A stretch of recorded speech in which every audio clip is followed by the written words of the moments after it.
Welcome everybody to another episode of Cooking with Dr. B. We're so happy that you came back. They came back. They came back. I hope so. We really don't know if they did or not, but we're just assuming they came back. Okay, hello, maybe the first one you're watching. In which case, we're super accomplished chefs. No, we're not, really, actually. My name is Dr. KeriLyn Bollmann. I do integrative and functional medicine and internal medicine here in Phoenix, Arizona. And with me, as always, is my best friend, Nickie.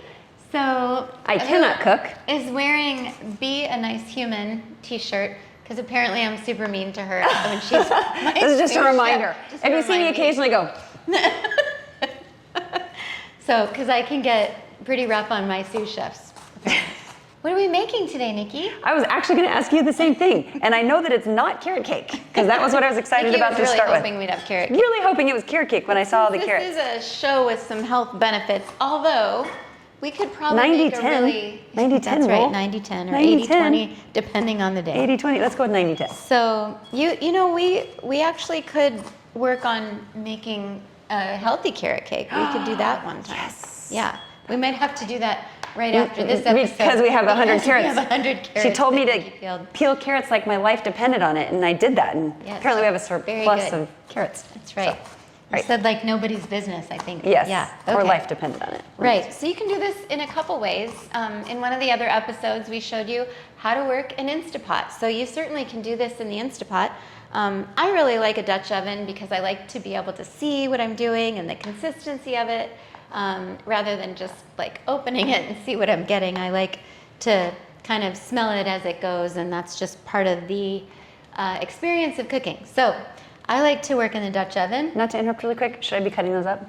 Oh yeah, that would be great. Okay, like slice or we're gonna little slices? just like we did with the onion, real small. Oh, so, just little guys it's gonna like be this? Wild. Don't hurt yourself. Okay, like these little guys, yeah. So we're gonna start out with just a tablespoon of olive oil. And this is extra virgin olive oil, so you want to get a good olive oil that has some good health benefits, this is a healthy fat olive oil. And we're just going to put half of a yellow onion. So we're just gonna, Nickie did such a good job. Thank you. So this half a yellow onion, and we're gonna cook those. Usually onions get cooked first, onions and garlic usually get cooked first, and the onions are going to get nice and warm in here until they're translucent, and translucent is basically so that you can see through them. While they're in here, they're providing a very nice aroma, they're breaking down a bit. Sometimes it's easier for people to digest cooked onions as opposed to raw, and it also imparts a little bit of a different flavor. Did you know onions have quercetin in them? Mm-hmm. Do you know what that is? So quercetin is actually a zinc ionophore. And what that means is it helps get zinc up into the muscle. Oh, that's I'm sorry, cool. sorry. It helps get... Censor. Meow. We decided we were just going to meow every time we messed up. So quercetin actually is a zinc ionophore, and it helps zinc get into the cell. So zinc is very good for the immune system, and it is also very good for the skin. And quercetin is very helpful in allergies, so seasonal allergies that you might get. Quercetin is one of the things that's one of the main ingredients in a lot of the products that are used for allergy. So quercetin comes from onions? No, well, apples have quercetin in it too, so there's other foods that have quercetin in it, but onions have it? one of the things that... Oh, that's good. So it's actually good for you. Yes. So it's also a prebiotic. So prebiotic is like helps feed healthy gut bacteria. Onions and garlic are both prebiotics and good foods. Now these might bother somebody if you have a lot of gas and bloating and maybe irritable bowel syndrome, then sometimes you may have noticed that onions and garlic can bother you, in which case you might limit your intake of onions and garlic. They're not on the low FODMAP diet. So a low FODMAP diet is fructo, oligo, di, and monosaccharide and polyols. So those things ferment easily and they can cause a lot of gas and bloating. Okay, so here we are back with our onion, and now we're just gonna add some salt and pepper. And when people say how much salt and pepper, I don't know, whatever you think. To taste, right, what does that mean?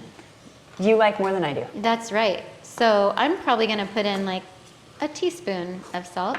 Is there a healthy amount? Like, because sometimes people I feel like they're always saying, like in cans of soup or something, oh, the sodium. Is sodium the same as salt? That's probably a dumb question. Yeah, right? No, that's not a dumb question. So should you watch does it matter how much salt? Sodium's not exactly the same as salt, right? Because salt is sodium chloride, but there are a few people that need to watch their salt intake, and so if you are watching your salt intake, because maybe you have high blood pressure, or maybe you have other heart disease, so congestive heart failure, those folks need to have a lower salt diet. But sometimes salt can be actually good for you, so if your blood pressure's low or you need electrolytes. So if you're like outside and dehydrated, should you drink salt water? So I really like electrolytes, which have magnesium and potassium in it as well. Yeah. So that would be a no then. Don't drink salt water. Because don't you gargle with salt water like to heal, but you don't really drink it. It tastes disgusting. Could you drink it? You could drink it, but you would get, it's possible, you have to be very careful with the amount of salt water you drink because you can get dehydrated, believe it or not, from the salt. But aren't you taking it because you're dehydrated? I'm so confused. Stop. Okay, stop asking me. You told me just to ask questions. You said, don't wait till after the show to ask all the questions. Oh, about the food. Well, there's salt in the food. I know, but now we're off in like drinking salt water if you're in the desert. I'm just like, all right. I'm trying to figure out what goes in next. Okay, sorry, continue. Okay, we're back. Meow. Meow, salt. Got it. All right, where were we? Okay, so onions are translucent. This is going to take about 8 minutes, maybe like somewhere between 5 and 8 minutes. I am usually a bit more generous with my olive oil, so I might add a little bit more olive oil here because you don't want it sticking to the bottom of the pan. But we just say a tablespoon, that way you have a frame of reference. So as these are becoming more translucent, our next I didn't know where to put addition, them. So that's fabulous. Piled them up on that. Do you mind cutting this? Oh, no. We just need like a teaspoon of that. So like the garlic, like tiny? Yeah. Okay. And maybe cut off the edge there because we don't need that. Yeah. So the ginger root is actually very anti-inflammatory. It is also very good for digestion. So I'm actually making this soup here because one of my patients, I promised her that I would make her carrot ginger soup, and she just had her birthday. Is that what we're making? Is carrot ginger soup? I missed that. Did I not say we were? You probably said that. I think we went off on carrot cake. I don't even actually think we said carrot ginger soup. We're making carrot ginger soup. That sounds so yummy. That's why I needed a lot of carrots. And that is why, that is why you peeled all of these carrots and all of the ginger. Okay. But ginger is very good for digestion. So if you're having trouble with your digestion or eating, this is one of the things that's very anti-inflammatory and also can aid in digestion. Ginger is also a warming spice, so this is a nice one to have when it's cool outside. Is that thick enough? A little bit more, maybe that whole thing. I'm pretty generous with my ginger. I really like ginger. Yeah. She had already peeled this ginger, but I did want to show you. Don't be intimidated by these roots here. I did want to show you how this comes if you're not even familiar with. Have you ever cooked with ginger? No. Okay. Nor have I peeled one prior to today. Would you know this is ginger? I mean, if it said it on the sign. Okay. Yeah, probably. No, if somebody walked up to you and said, "What is this?"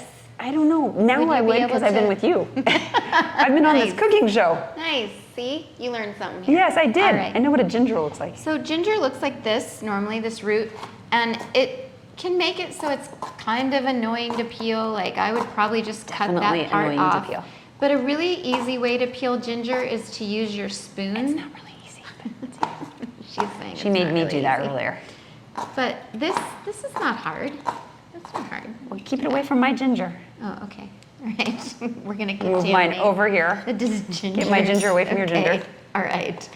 So, and that's one of the ways to peel ginger if you don't want to use this traditional peeler, because it just makes it makes it difficult, right? Even though she said it not to use it, Yeah. I did it anyway. So another thing you can do is you can use one of these little, you know, they have like different, this is a more artistic one. We actually got this at the farmer's market. And, but if you want to, you could use this for either garlic or ginger, but any root vegetable, and you can do this. That is very cool. Isn't that neat? That is so neat. I personally like to chop the ginger, but you can do either of that. Show you that. And then this is all going to go in a blender at the end, unless you prefer to have, you know, your carrots that are whole like that too. So this is a tablespoon of garlic, or sorry, it's supposed to be 3 garlic cloves. I like a lot of garlic. I like a lot of ginger, so I'm always adding just a tad more. But this is 4 cloves of garlic, so that goes right in there. And then I will take the ginger. Thank you so much. Welcome. Careful. I would just like to note what a good job Nickie did chopping up the ginger, because I am a nice human. Yes. Okay. Good job, Good job. Nickie. And she used the So back of that's the going knife, right in there. which, trust me, you don't want to use the other That's side. right. So we You'll always get in trouble.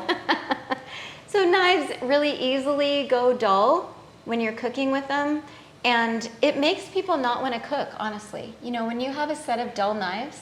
There's a lot of reasons I don't want to cook, but yes, that would definitely be one.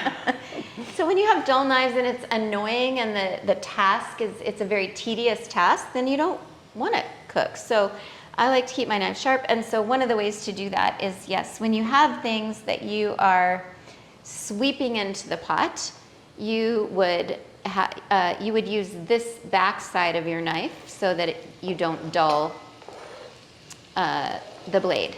So this is about 1 pound of carrot, and it's only about, I don't know, 1/6 of the carrots that Nickie actually cut because she was so fast. We took our eyes off her for a minute, and the entire bag carrots. was cut. How come you didn't use these guys? We got one in. Because they fell down, and your mom would probably say that we. Oh, yes, you know, yeah. Hey, Mom, you got mentioned Mom. in the video. We hope you watch this one. She definitely will. And we should say, we always wash our hands before cooking. Always, always, always wash your hands, which we always do. But that's a kind of given here. So I can throw this stuff away. No, I'll eat that later. Okay. All right, so we put our ginger in, and we put 1 tablespoon of ginger. Okay. And then we put 1 pound of carrots in. And you can chop the carrots smaller, but like I said, these will go into a blender at the end. So, but if you really like that kind of hearty, part of the carrot, then you can leave it. Okay. You had asked earlier, why aren't we leaving the skins on? Yes, I did ask that. And that is a great, that's a great question. Thank you. You're welcome. Because usually any fruit or vegetable with the skin on is actually healthier. And I'm sure you've bitten into a carrot that has skin versus a carrot that doesn't. And all it does is taking off the skin just makes this sweeter. And you already have a bitter garlic, bitter onion, and then you have the ginger too, which has a lot of spice to it. Right. So you want a little bit of sweet versus spice in this dish. And you could leave the skin on it, but it would kind of provide a more earthy, or some people say dirt. Yes, dirty? So thank you, because I wasn't able to think of earthy, but some people would say it tastes like dirt more than others. So people have different tastes. Some people really like the bitter taste, and some people do not like the bitter taste. So from here, we're just going to add 3 cups of vegetable broth. And I like the better than bouillon. It is one of the processed foods that I might use. I wish I had time to make my own vegetable broth.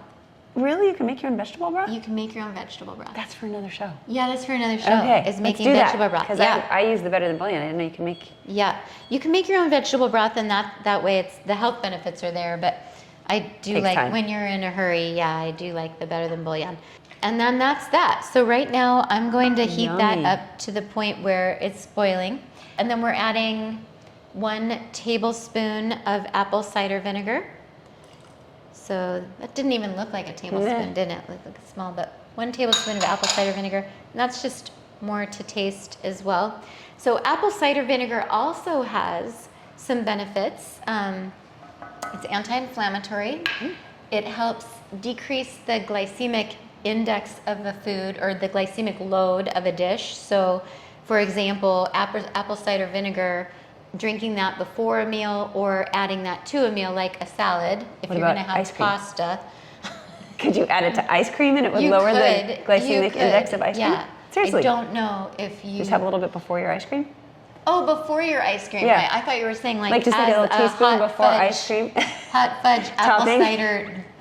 No, what if you just took like a little You could take swig a little sip, yes. before so you eat ice cream? it decreases the glycemic load of a meal. So if you have a meal that has a high glycemic index, meaning like rice? per Would rice sugar, have- yeah, right. So Okay. like per. Trying to think of something else. A glycemic index is like per 1 tablet of glucose, like it's, which is 100. Glucose is 100. So yeah, so anything that has high, so pasta has a high glycemic index. If you have a salad with vinegar, that will decrease the glycemic load. Of the pasta. And yeah, it will actually slow the absorption of the pasta, but it'll slow the rise of sugar into your bloodstream. Apple cider vinegar is good for that, and apple cider vinegar is also good for digestion. So this is actually a very nice soup because of the ginger and because of the apple cider vinegar and because of the vegetable broth, veggie nature of it. You love this veggies. is vegetarian. Yes, it's We're vegetarian. not throwing any meat in there? Nope, no meat. Yep. Can definitely eat it after. Yeah, so vegetarian. This is even vegan, right? It is. Yeah, Yeah. it's vegan. Right? Yeah. So, and if you want to ruin the whole vegetarian thing, like we were just talking about, and if you want to do chicken broth, that works too. Chicken broth is also very nice in this soup. So we're just kind of bringing it to a boil.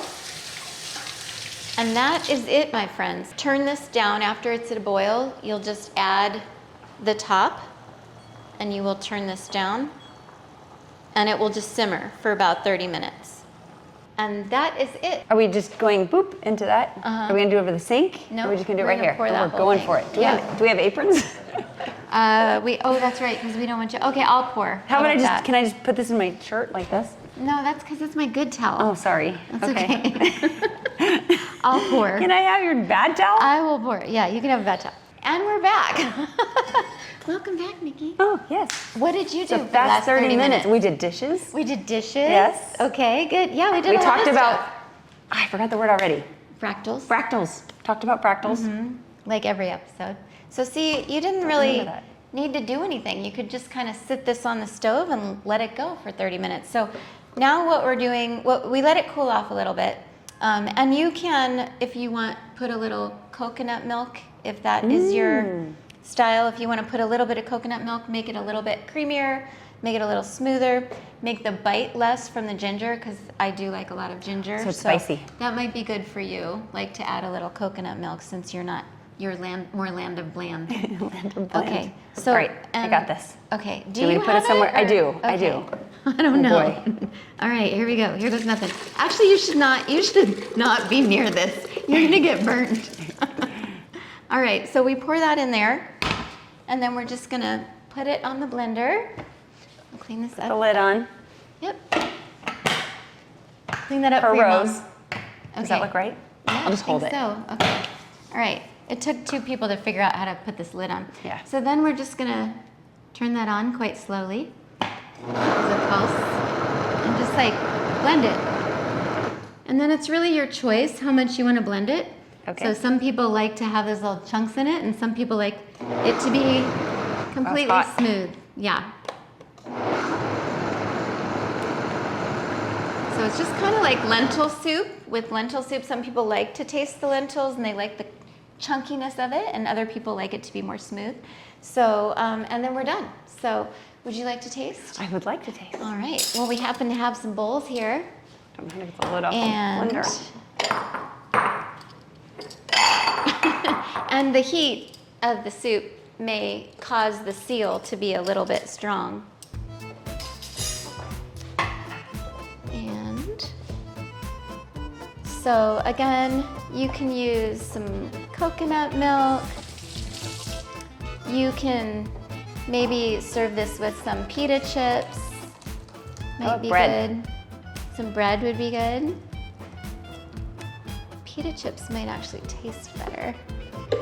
But yes, I do love bread. Okay. Thank you. You're welcome. Ooh, it's very spicy. You guys want some? Who wants some?